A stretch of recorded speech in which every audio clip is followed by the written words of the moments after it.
عايز أسألك سؤال بسيط. انت بتقول الحمد لله قد ايه في اليوم؟ اكيد كتير.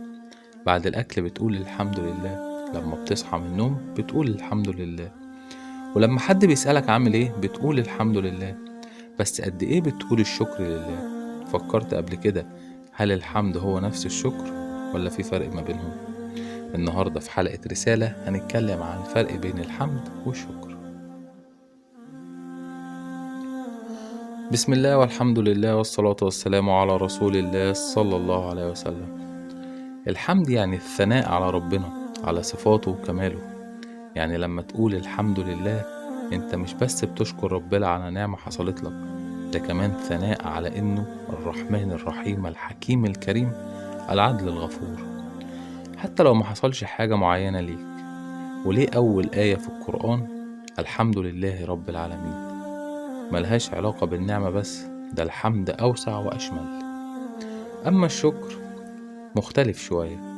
الشكر بيكون لما ربنا يعمل لك حاجة جميلة، زي يرزقك ويشفيك وينجحك ويفرج همك ويرزقك بطفل. ساعتها بتقول شكرا يا رب، اللهم لك الشكر. يعني الشكر مرتبط بنعمة حصلت لك. خلينا نفهم بطريقة سهلة. الحمد على النعمة، على غير النعمة، على صفات ربنا. أما الشكر بس على النعمة. يعني العلماء قالوا كل شكر حمد، بس مش كل حمد شكر.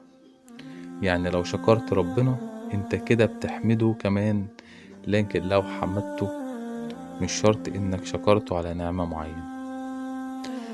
في مثال بسيط، تخيل واحد كريم حتى لو معطكش حاجة انت هتحمده وتقوله ده شخص كريم، ده شبه الحمد. لكن لو اعطاك هدية وقلتله شكرا، ده شبه الشكر. العلماء قالوا الحمد بيكون غالبا باللسان، أما الشكر فيه 3 حاجات. رقم 1 بالقلب، تعترف إن النعمة من ربنا مش بس من مجهودك.